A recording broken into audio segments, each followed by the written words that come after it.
Okay, welcome everyone. I think you can see on the screen what's the topic of the day. I am living a dream. So when I say those words, what resonates with you? What does it mean for you? I'm living a dream.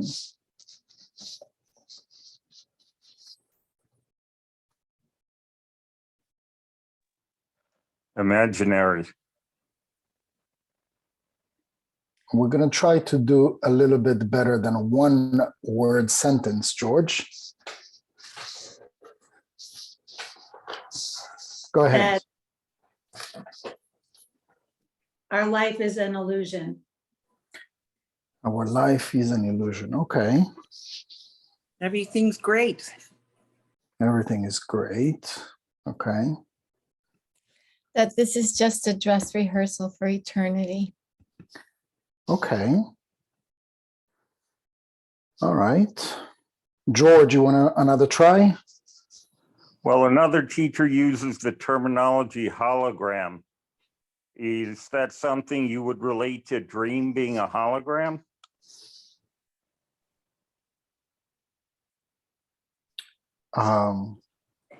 Okay. Why not? Okay. Thank you.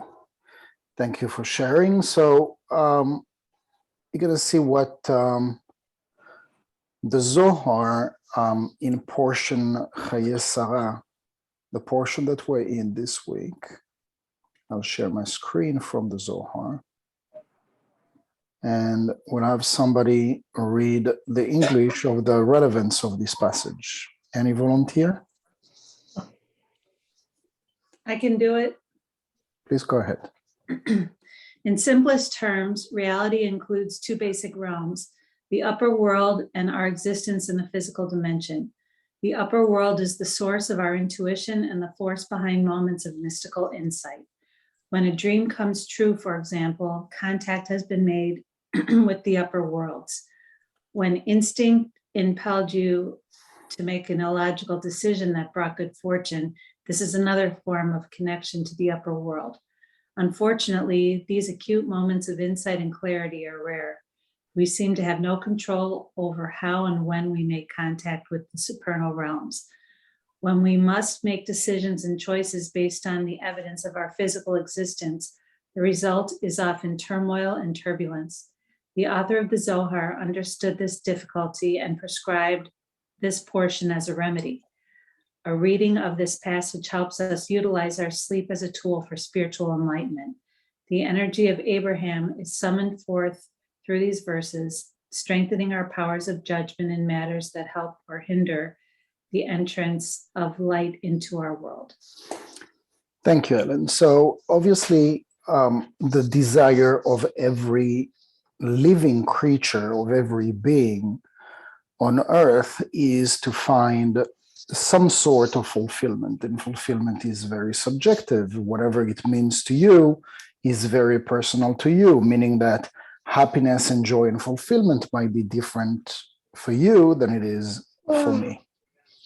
So what we'd like to draw from this is that at the end of the day, if I am projecting or dreaming that I'd be successful, for example, but every single hour of the day, I find reasons why I'm not successful and complaining about it and blaming the outer world why I'm not where I'd like to be. And so obviously, there are all sorts of philosophies that are tapping and touching what the Zohar is discussing, such as the laws of attraction that we've spoke about before. And so when we see somebody who is very successful in everywhere, and I'm not talking just, successful right away, almost automatically when I say success, like there is like the dollar sign that comes to our mind. Success is not necessarily, how much money you have in the bank account. There is all sorts of research that actually show that the more money you have in your bank account and the more stress and anxiety and worry you may have. I've been, in my life traveling to several places where there is no money whatsoever, and you find the most happiness that there ever can exist in the life of an individual. So it seems and it sounds like it's a contradiction, but it's not necessarily true. And the fact is that when you have somebody who is very successful, it is somebody who is consistently busy with doing things towards his or her goal, whatever that goal is. And this is why terror also works very well when you indoctrinate a group of people and they are so believing of what it is that you have injected in the mind, brainwash them, day in and day out. After 6 months, after a year, those people are ready to go and they're ready to wear a bomb vest, or they're ready to storm an airplane into a tower, for example. And so when we talk about success, like I said, it's very subjective. For ISIS, success would be, getting rid of all the infidels. Success can be for somebody to finally, after 15 years of trying, to be pregnant, or to get married, or to get off of a toxic relationship. So for every single person to find that fulfillment, to find that light, comes not only in a way that you need to think about it, but also it needs to be accompanied with the actions. It needs to be accompanied with I don't want to say a plan, but I do want to say to be busy with what it is that's going to lead you towards your dream. And so when we say I live a dream, or my life is like living the dream that I always dreamed about, it's not, or very unusually, it would happen that it falls on the head of somebody who has not earned it or worked very hard for it. Very often you would find somebody who is very focused and very driven, and ultimately you'll see that this person has reached his dream and surrounded by people that would say, I wish that I had what this person has. Now, there is not one thing in this world that is not destined to you that you're not supposed to have. It means that another individual can never own what is destined to you. And so this is I would say like a big concept, because that would basically destroy the whole idea of jealousy. Why would it destroy the idea of jealousy? Because jealousy stems from comparing what I have with what the other person has, and thinking that this person shouldn't have it and I should have it. But that would be obviously, a level of frequency, or the way that the Zohar here talks about those two realities, basic realities, the upper world and our existence that is the physical world. Whatever is destined to us in this physical realm will come to us no matter what. But we can also keep it astray, we can keep it distant from us if we are not thinking like it. Like attracts like. So if you desire something, but you're busy thinking about not having it, that law of attraction would automatically put in motion that reality that you are creating of not getting what it is that is destined to you in the physical, but also in the spiritual. Even if you're born with a potential, there are people that are born with a potential, and you can say about those people, and I'm sure that you said it about people that you love, that I wish that this person would wake up, or I wish that this person would, give it a chance because they have such a great potential, but they're not giving themselves a break, or they're not giving themselves the space to be successful. And so the same, by the way, that you have thought or said this about somebody, it is certainly true also about us, meaning that somebody else has said or thought the same thing about us. We all have such a greater level of potential to accomplish, to receive, to generate. But compared to our potential, we've used that example about the potential of our brain, that we're using 1 to 4%, and even 4% is very elevated. But imagine 1 to 4%. If what we put out there is the activity and the action and the thoughts only from 1 to 4%, this is what also, as a result, would come to us. So this is why a person lives with that sensation, with that feeling that there is always like a missed opportunity, that there is always something that is not accomplished, something that is missing. And the truth being is that whatever it is that you've been predestined to receive in the physical has been limited, has been restricted, kept and held away from you. The thing is that we are so easily blaming an outer external force or individual or other people for not getting to where it is that we're dreaming of, but we forget to take responsibility that it begins with us. And the spiritual rule of the universe is that we are creating our own reality in the physical and in the spiritual. Even if there is some level of predestiny, the free will is something that was given to men and women and given to human being alone, meaning that animals were not given a free will. And how do we know that? If you take a pit bull as an example that has been trained to attack, and you tease the dog with a stick, he's not going to say, I've taken Kabbalah classes, therefore I'm going to apply free will and I'm going to restrict. Pause, what a pleasure. The dog is going to follow its animal instinct and is going to bite the stick. When we tap into our animal nature, which is basically when we react, we're not proactive, we bite the stick all the same, because nefesh be'emit, which is the animal instinct, exists in us also.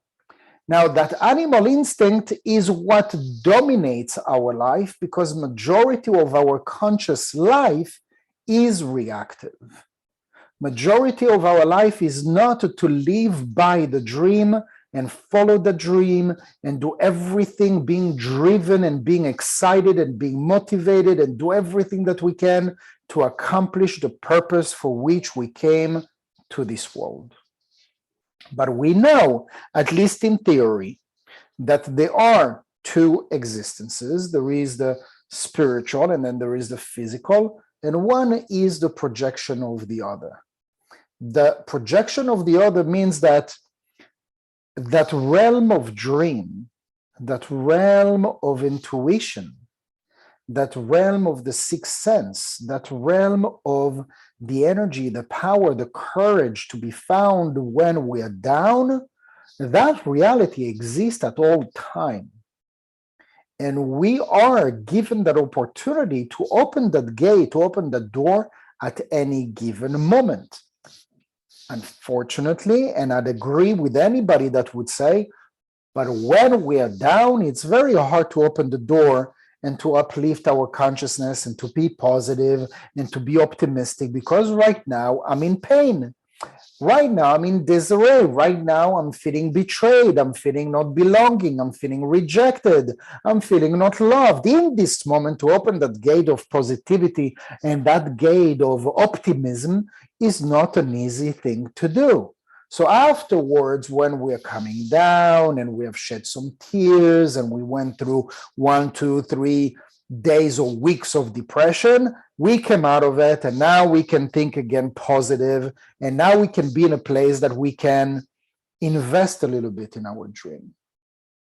The thing is, how much you're investing in either or is what's going to generate that reality. So if you have spent 97% of your time to live in a nightmare, cause and effect, what is going to be generated from all that time, all that investment, is just going to be the result, us harvesting the fruit of what we have planted.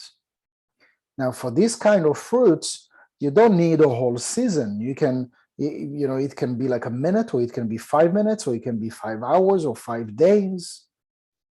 And so very often when we were feeling great and everything was doing well and everything, and suddenly, in a snap of a finger, like I'm feeling down. I don't know why. Where's that coming from? 5 minutes ago, I was feeling great, and now I'm feeling anxious, and I'm feeling worried, and I'm feeling, where is that coming? We need to know that whatever I'm planting will find its result. It's going to find its effect. We are in control. So we are in control of both ways. If there is chaos, and if there is positivity, inspiration, and an injection of a booster that I didn't have before. So whatever energy I'm putting in right now, especially when it's going down the hill, that is when I'm generating the most dream-like consciousness, spiritual energy that is going to support me the entire way. And so the Zohar is telling us, by reading from this passage, it is helping us. So here it is talking about the energy of Abraham. He summoned forth through these verses, strengthening our powers of judgment in matters that help us or hinder the entrance of the light into our world.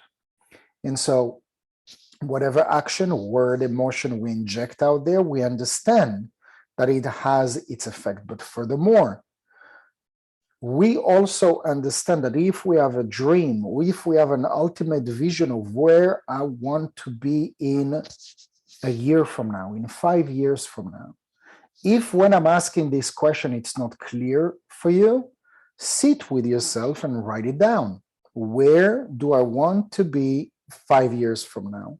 Financially, physically, with my weight, with my work, with my money, with my health, with my relationships, with my friendships, with my neighborhood, where I live, my house, my kids, my family, my parents. You can make like a book of notes of where it is that you want to be 5 years from now. And now you can choose after that every single day or every single hour for, whatever works for you, or for a window of 6 hours. Again, what works for you? Or dedicate an entire week for one box of what it is that you're writing down. And what is it that if I'm choosing that window of, let's say, 24 hours, injecting whatever it is in thoughts, actions, emotions that would support that dream regarding relationship, that dream, that goal, that manifestation of good health. What am I committing to do? What am I committing to think? What am I committing myself to feel in spite of what happens? Because reality is going to knock the door and is going to say, okay, I like your plan, but you still need to deal with the reality that you've generated the last 47 years. So in spite of everything else, this is your goal, and you're going to do everything that you can to boost that dream with every ounce of your being if you want to get closer to that dream. So to make that list is not very hard, because you might think, And every single person, if you don't have any dreams in a certain area, that's totally fine. There are some people that just are not interested in a certain manifestation where I would be, for instance. But if you have selected 1, 2, 3, 10 areas in your life where you'd like to be in a different, better place 5 years from now, it would be at least an easy thing to create a plan on a daily basis, what it is that you can do, what it is that you can think, what it is that you can feel that would feed the dream so that we can draw it into our life, because this is what the result of like attracts like.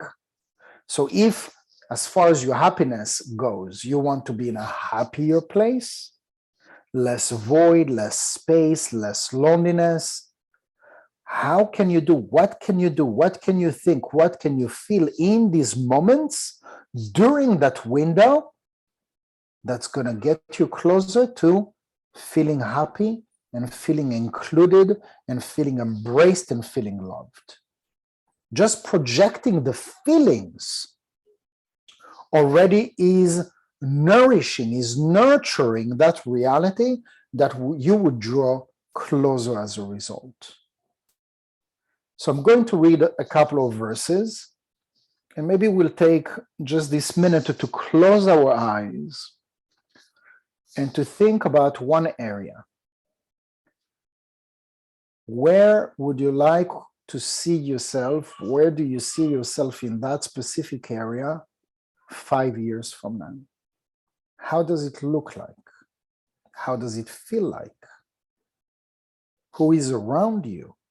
Who are you talking to? Are you alone? I know a lot of people that are alone and are very happy. There are people that are very busy with a lot of people around them. I just read an article that there is this guy that has 13 wives, and all of them are pregnant at the same time. So that guy might visualize a dream where he's getting a break. But God knows, maybe for him, that was his dream. Maybe that was his dream and he manifested it. But for majority of the people that I know, that's not a dream, that's a nightmare. But whatever reality you live right now that is not the dream that you'd like to live, you'd like to project 5 years from now how the dreams, accomplished dream, looks like. Starting to draw it in your mind is creating that law of attraction. You're drawing this reality, this manifestation into being. How it feels to be there is a booster to that attraction, the way that you think and the way that you feel. And to start acting as if you were already there is an additional booster to draw that reality into your life. So it's a good time to close our eyes and to think about, to visualize whatever area you have picked that you'd like to see yourself in a better place.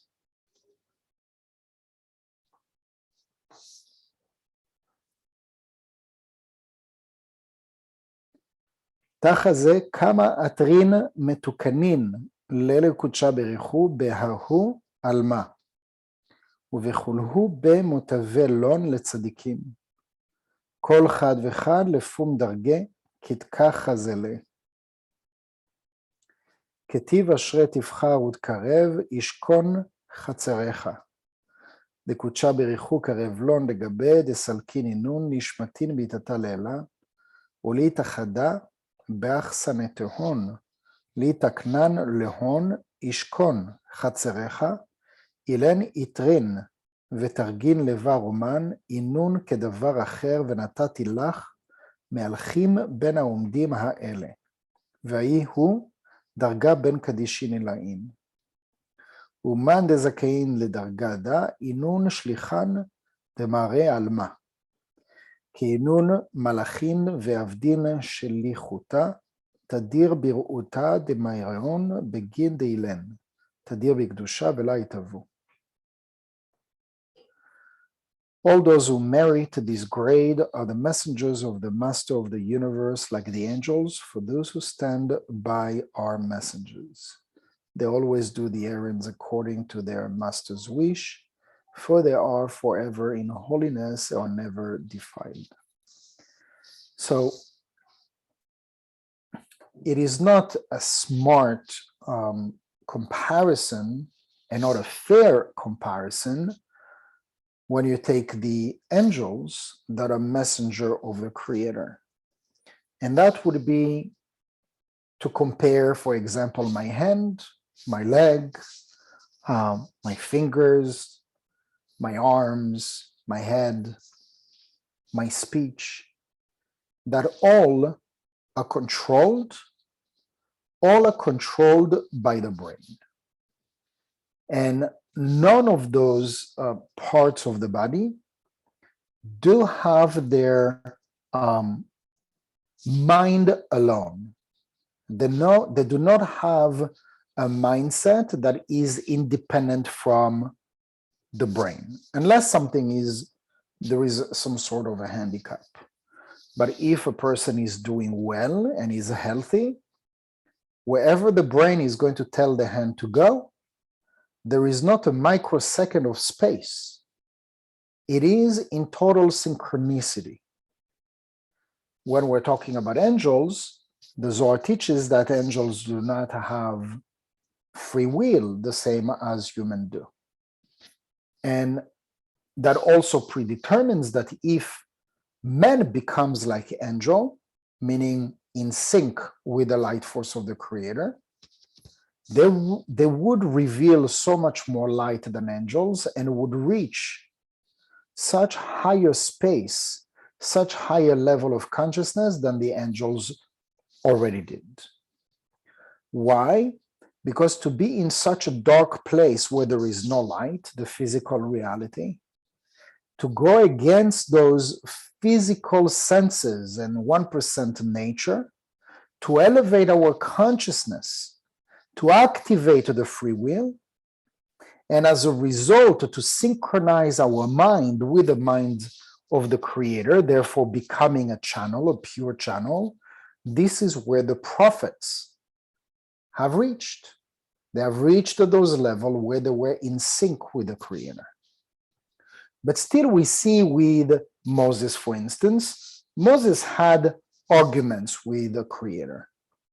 But each time those arguments were for which the Creator has built him for, to be the defender and to be the leader of the people of Israel. And so whatever he was doing, whatever he was thinking, whatever he was breathing was for the leading of those people and the protection of those people. So when there were contradiction, there was no contradiction in the program, within the program of Moses. So even when you elevate yourself to the level of angel, an angel is merely a program. If that program is basically to defend or to heal, you cannot say, give me a break. Today, I don't want to heal. Today, I want to inspire. There are hundreds of thousands of different angels, and each one of them has a specific function or specific program, and a program is destined to accomplish something. The moment that you press enter into that program, the program is in motion until it is complete. Once it is complete, it is going back into idle.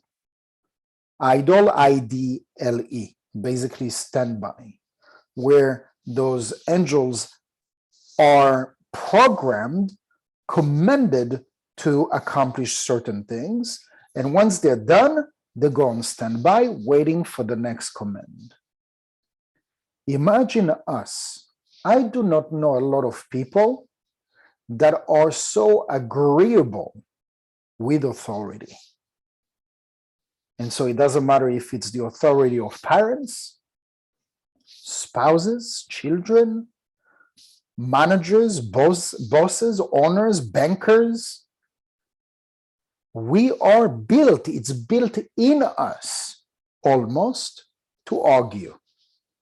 Why? Because we like and we love to have an opinion. The moment that you love to have an opinion, you will find yourself in situations where you're defending your opinion. It doesn't mean that it's right or wrong and the other person is the opposite. It's just that it gives us a sense that we exist. Now, because of that insecurity, because it is stemming from insecurity and fear, imagine the day that we are overcoming this, we become a channel. This is, by the way, when you study the army, for example, rules of war, the ones that are going to become officers are the ones that are the best at following orders.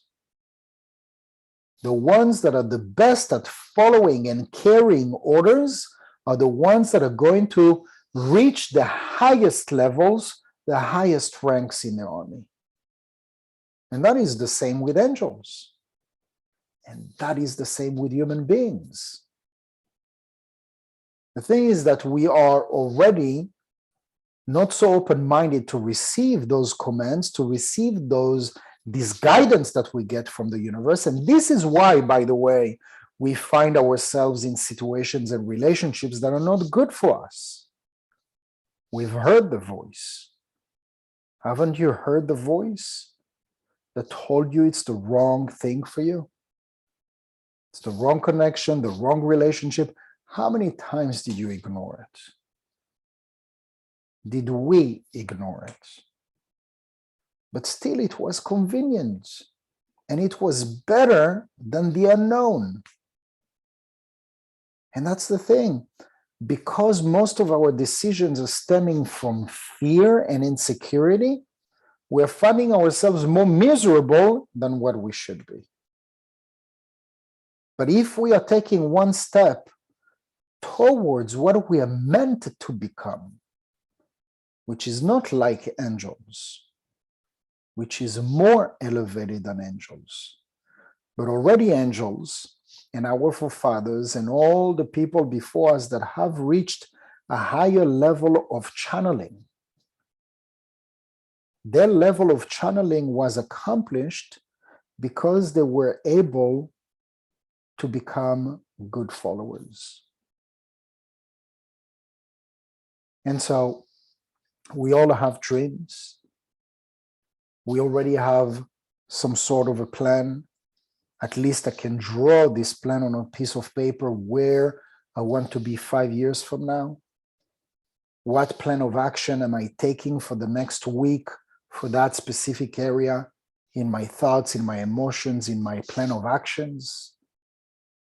Not only to feel like I'm already there, to act like I'm already there, to draw with my mind how it looks like to be already there. And that would draw that reality, would attract that reality so much quicker than spending all this time feeling sorry for ourselves that we're not where we're dreaming to be. Spending more time projecting, feeling, thinking as if we're already there, because anyway, we're wasting already all this time because it goes into waste. When we waste the time feeling as we are not there, it can only make us feel miserable. So this plan has not worked, and it has not worked for 99% of the population of Earth. So there has to be another solution. A lot of people have tried this law of attraction, and it works for them.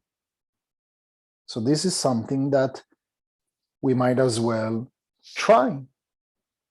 Not only with the psychological warfare against our weakness, by having a plan, by drawing it into our mind, thinking it, feeling it, acting upon it, but also using the tools. Scanning, studying, reading the Zohar, especially the portion that we're reading right now, helps us, contributes to that effect in a mystical in an esoteric way that will give us no other way to accomplish that. Let me rephrase. I am certain that there are other ways, but this is a way that we know that works by using not only with what we apply with our mind, with our heart, and with our actions. In addition, we're putting like this, magical dust on all these good intentions by using the Zohar to inject the energy, to inject the boost, the courage, especially when we're going down the hill. Any questions?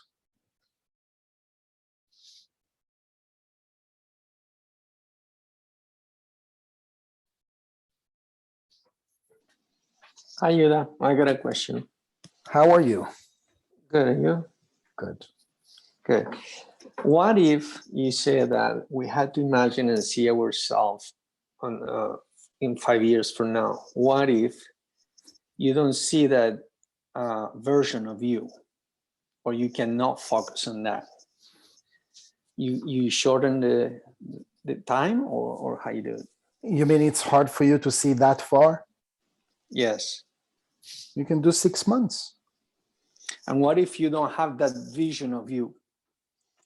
Let's say you focus on profession, but it's not coming anything to your mind, and you try it, it's not coming anything. So then what? Try another area.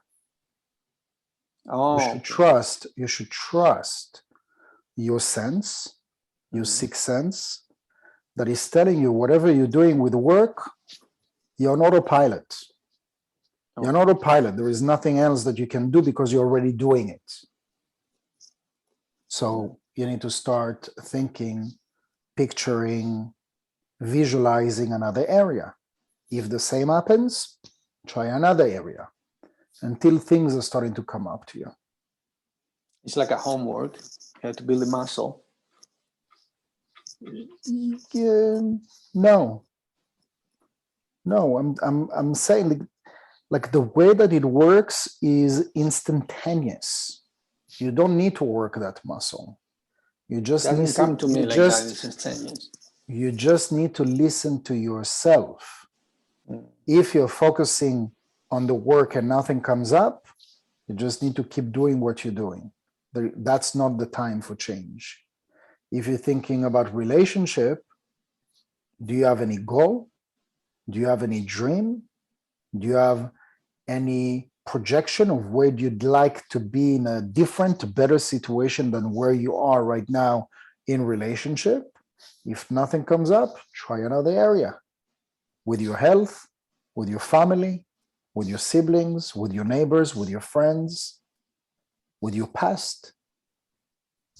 Whatever it is, there are countless of areas until the inspiration comes, because the inspiration is there. And I'm telling you, you're not different from anybody else.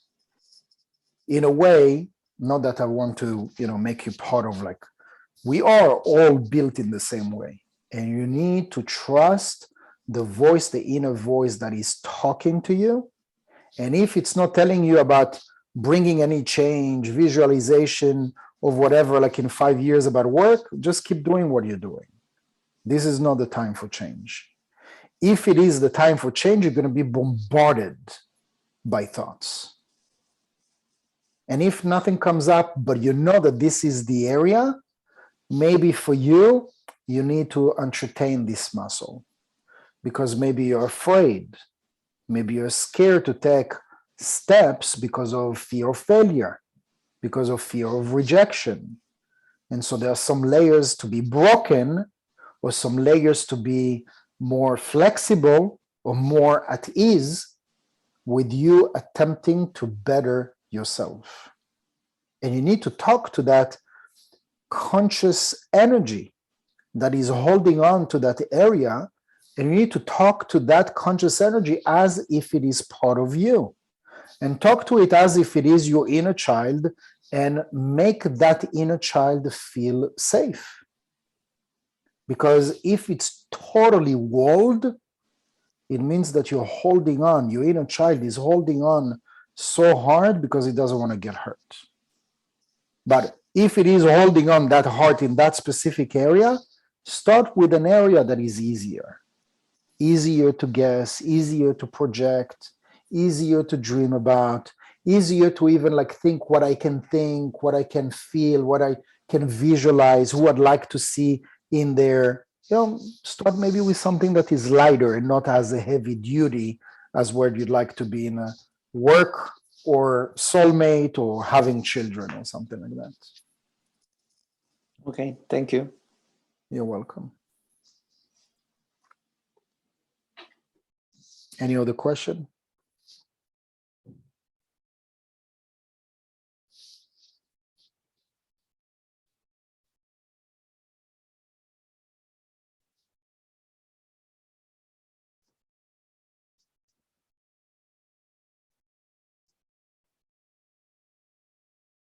Okay, so maybe one last example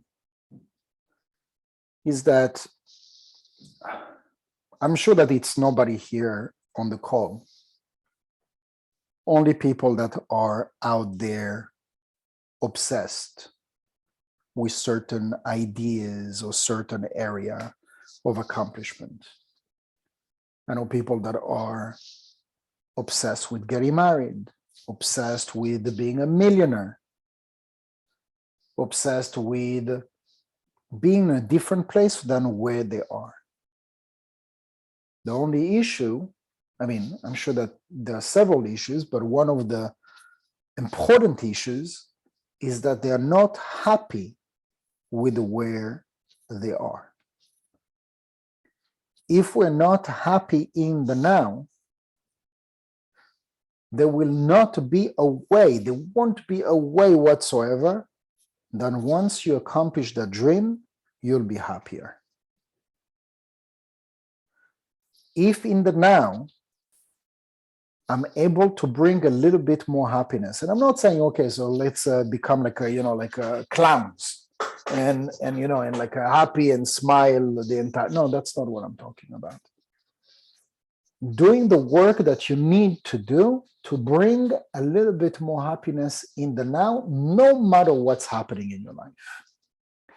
That you're alone, that you're not married, that you don't have children, that you don't have a job, that you don't have good health, and hopefully it's not all of them together.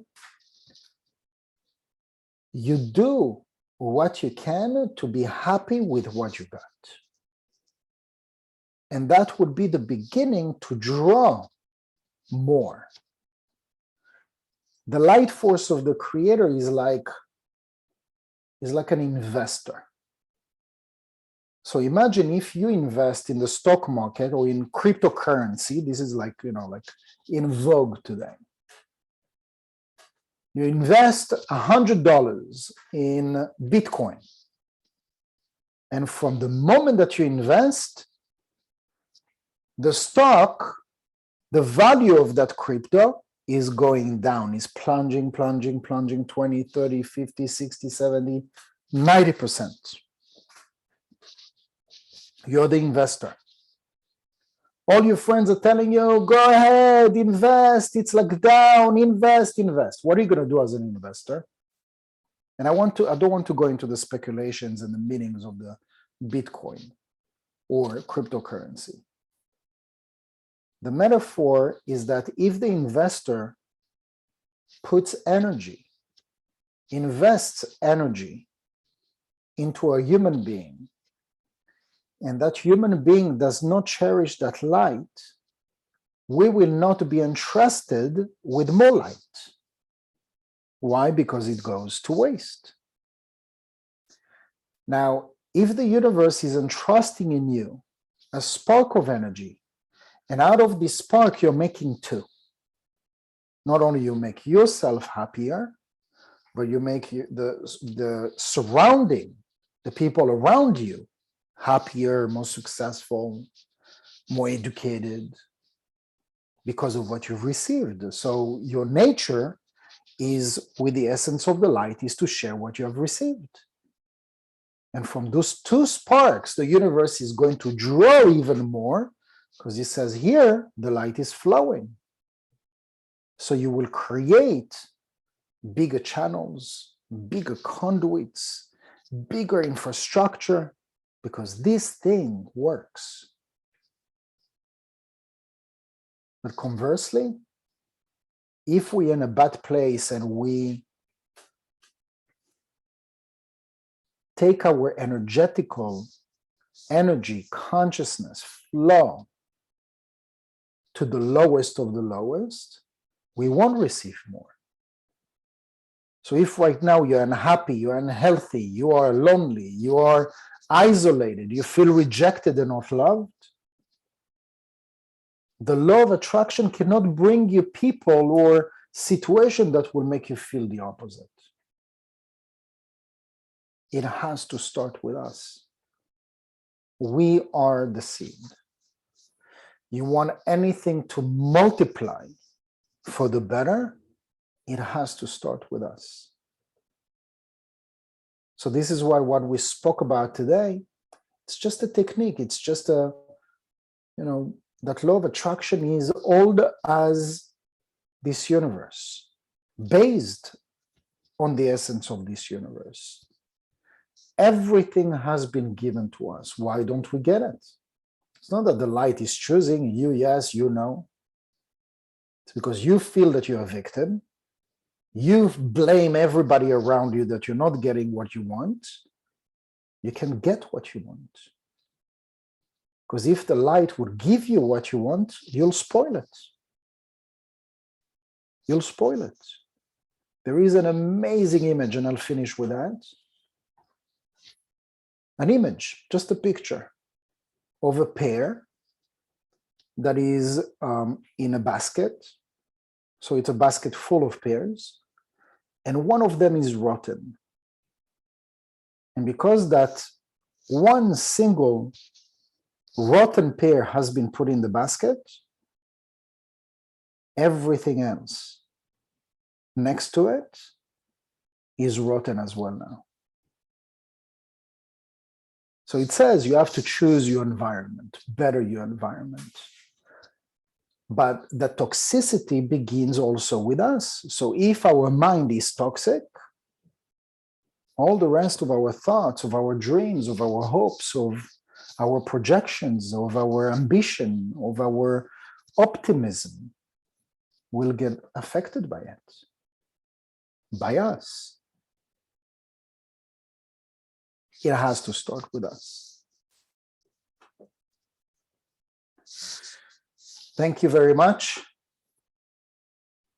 And as always, was a pleasure. And I'll see you all in a week. Same time. Thank you, Yehuda. Thank you. Thank you. Welcome. Merci Nice beaucoup. seeing you, all of you. De rien, merci. Thank you. Good night. Bye.